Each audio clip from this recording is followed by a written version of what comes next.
भगवान विष्णु का बैकुंठ धाम कहाँ पर है?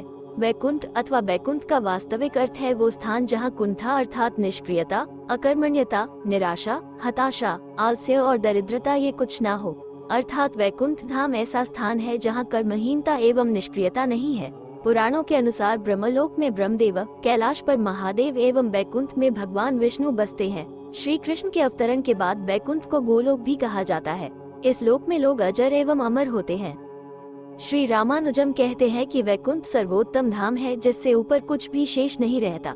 इसकी स्थिति सत्यलोक से 2,62,00,000 योजन अर्थात 2,96,00,000 किलोमीटर ऊपर बताई गई है। वैकुंठ के मुख्य द्वार की रक्षा भगवान विष्णु के 2 प्रमुख पार्षद जय विजय करते हैं। इन्हीं जय विजय को संत कुमारों द्वारा श्राप मिला था।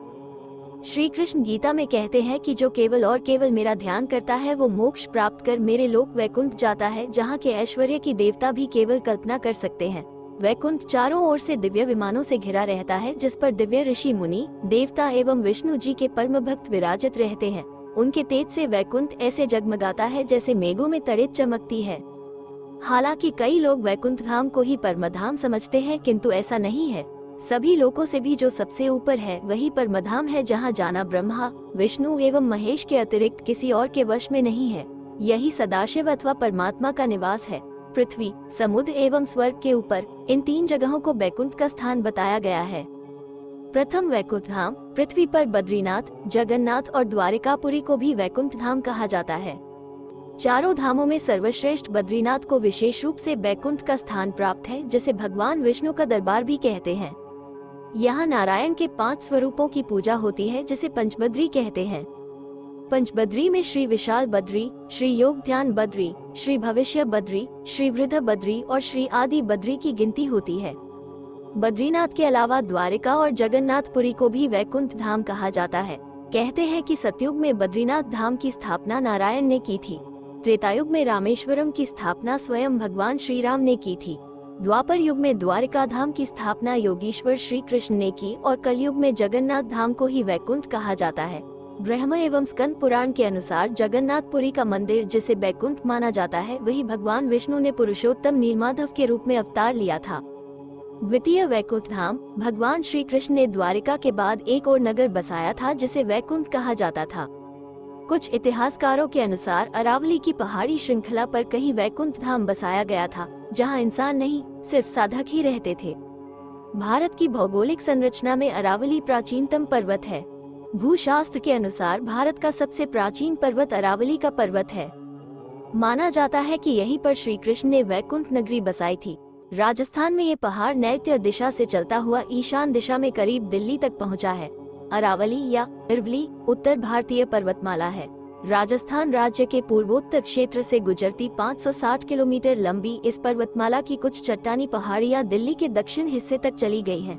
अगर गुजरात के किनारे अरबुद या माउंट आबू का पहाड़ उसका एक सिरा है, तो दिल्ली के पास की छोटी छोटी पहाड़ियां उसका दूसरा सिरा है। तृतीय वैकुंठ धाम दूसरे वैकुंठ की स्थिति धरती के बाहर बताई गई है। इसे ब्रह्मांड से बाहर और तीनों लोकों से ऊपर बताया गया है। ये धाम दिखाई देने वाली प्रकृति से 3 गुना बड़ा है, जिसकी सुरक्षा के लिए भगवान के 96 करोड़ पार्षद तैनात हैं। इस बैकुंठ में भगवान नारायण अपनी 4 पटरानियों श्रीदेवी, भूदेवी, नीलदेवी एवं महालक्ष्मी के साथ निवास करते हैं। कहते हैं जो भी व्यक्ति को मरणोपरांत मोक्ष प्राप्त होता है, इसकी जीवात्मा इसी बैकुंठ में शंख, चक्र, गदा और पद्म के साथ प्रविष्ट होती है, जहाँ से वो कभी वापस नहीं आती। अर्थात उसे सदैव के लिए नारायण का सानिध्य प्राप्त होता है।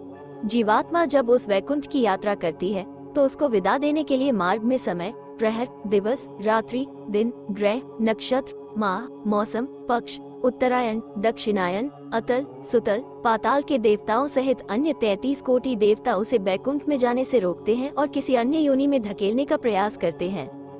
जिस जीवात्मा की आस्था कमजोर होती है वो किसी और योनि में चला जाता है, लेकिन जो परम भक्त होता है वो निरंतर आगे बढ़ता रहता है।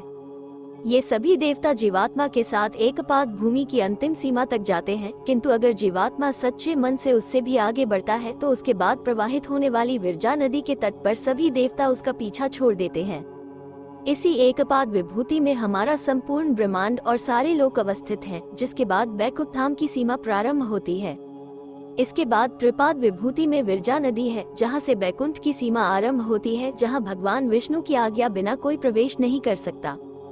इसी विरजा नदी में वह जीवात्मा नदी में डुबकी लगाकर उस पार चली जाती है, जिसके बाद पार्षदगण उसको सीधे श्रीहरि विष्णु के पास ले जाते हैं।